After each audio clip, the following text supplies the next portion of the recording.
Hello, it's Maggie the Cheshire Crafter here. My first Christmas card has arrived today and it's behind me, displayed on my mirror here. It's come from Alaska.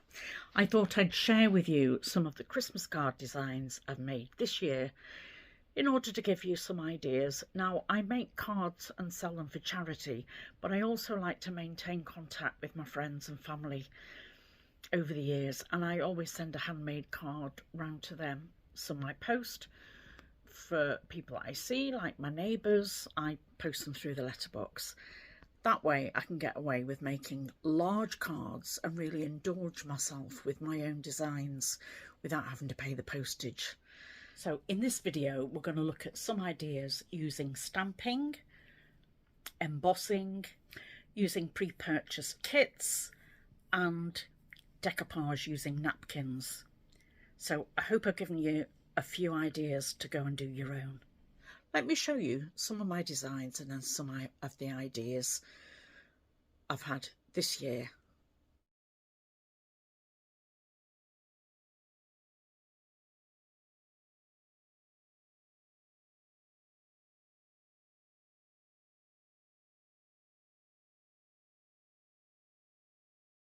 Stamps were part of a Crafter's Companion Christmas bundle that I bought a few years ago.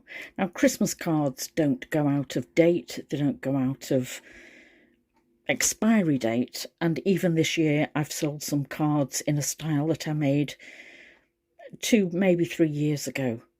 Anything that doesn't sell this year might sell next year. Once I stamped the image in blue, I then went and added a variety of colours of sequins and beads from a collection that I bought at the range. These are sequins in different turquoises and greens, and then deeper blue sequins of different sizes and some rose gold in there too, and a few tiny beads.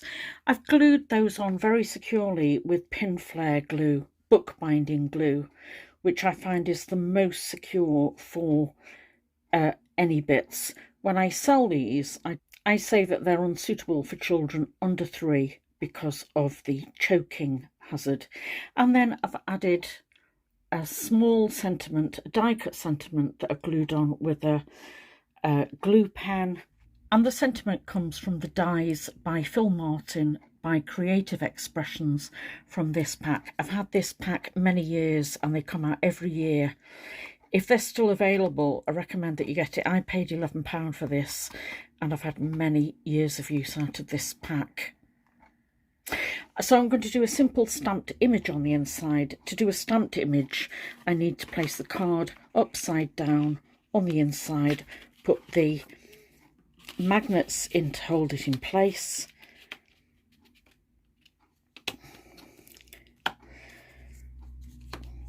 I'm going to place my sentiment upside down, centrally on the card, and then close the stamping platform lid. That will then pick up that item, and I'm going to use a Versafine black Onyx ink to stamp. Press down, let the ink transfer, just like that. Make sure it's central, make sure it's the right way up, and then let that ink dry before you fold that card. Right, I've got about 36 of these to do.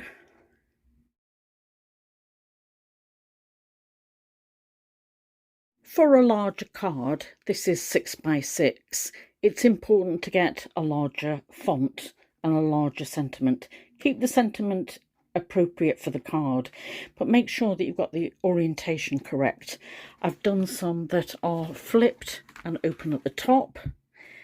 These cards open at the side and they go in the same way. This stamp is Christmas Wishes. I've repositioned the stamp for both an 8 by 6 card and an 8 by 8 square card. I've moved the stamp and left the card squarely in that bottom corner, using 3 magnets to secure it. For some of the cards I've used from some of my stash and these are Hunkydory kits. Let me show you what the cards look like made up from those kits, or where I've adapted them and added my own sentiments or ephemera to them. Hunkydory are a British card making craft company, and they're renowned for making foiled effects. These are just some of the designs I've made in the past. I particularly like certain designs, and where possible I've used decoupage to add interest and layers. So let me just share some of the images of the cards that I've made using those Hunkydory kits.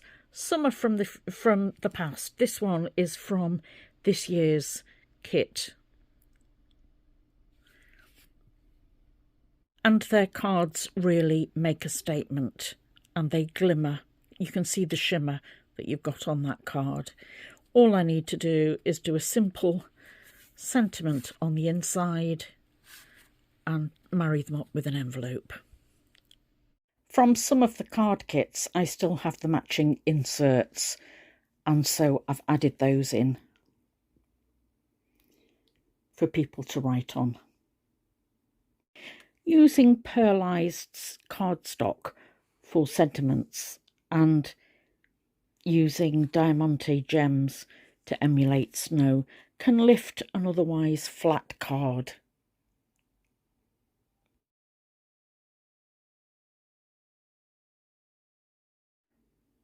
Add them in even numbers where they will show up against a dark piece of cardstock.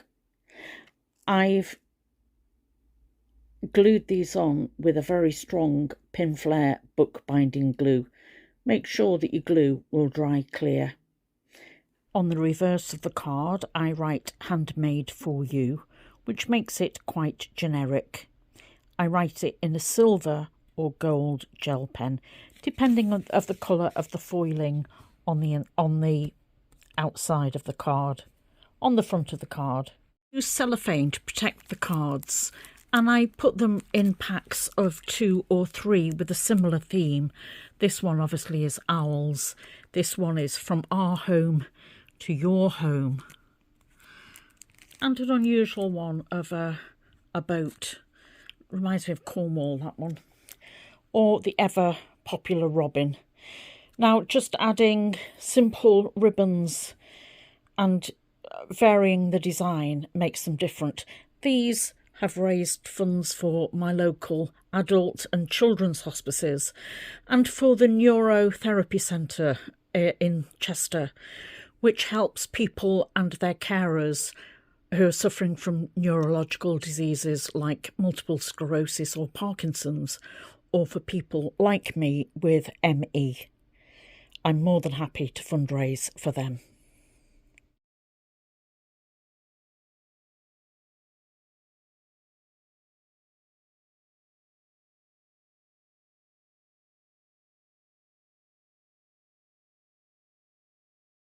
For selling my cards on eBay, I make a note of how many is in the pack, and I give myself a code so I know I've got the right pack for the person.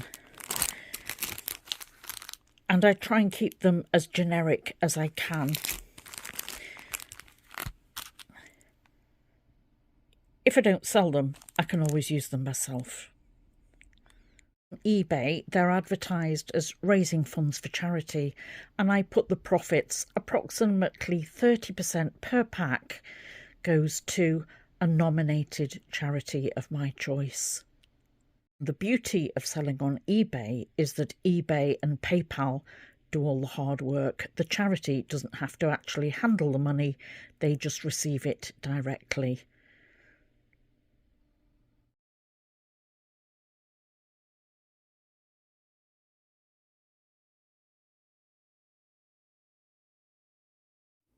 Some cards might be difficult to photograph.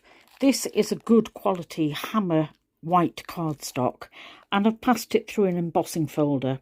So if you can pick out the baubles in this design, I've then enhanced it with silver markings coming down and just some additional sequins and a die cut sentiment stamped on the inside.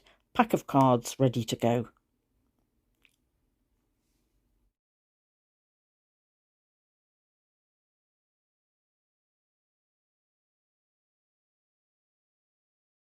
Last year I showed you on my website how to convert paper napkins into Christmas cards, and this year this is my selection of paper napkins, and I'm going to make my Christmas cards from this range.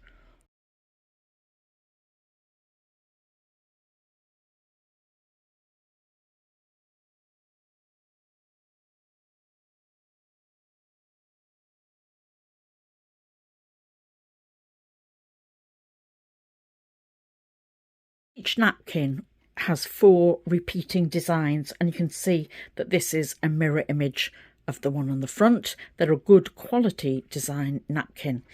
I've separated them and taken the top layer off. The napkins are 3-ply, and I'm just going to keep that for using with my glue. To stick this down, I'm going to use trusted Mod Podge and apply it with a silicone brush, and I have the matte version. First, I'm going to centre the design on my card, and because the napkin is bigger than the card base, I want to see what wasted space I'll lose. It gives me plenty of room to put a small sentiment at the top here. Now I'm going to apply that Mod Podge with a silicone brush, but I'm going to apply it to the card base. Apply a thin layer of glue, making sure you catch the edges. And I've only done about 1/3 of the card because I'm going to attach the top first. I need 2 hands for this. Let me show you what it looks like when I've done that. Place it and then smooth it down using the side of your hand. Don't put your fingertips through it, otherwise you'll go through the paper napkin. Now I'm going to lift it up and add more in, again 2/3, and then the bottom third, and then just roll that image down. The card will bow because of the glue, but once it dries, I'm going to dry it flat and put it under a book to help it dry flat. I'm just going to add a sentiment, and then I'm going to cut the edges off with a pair of scissors.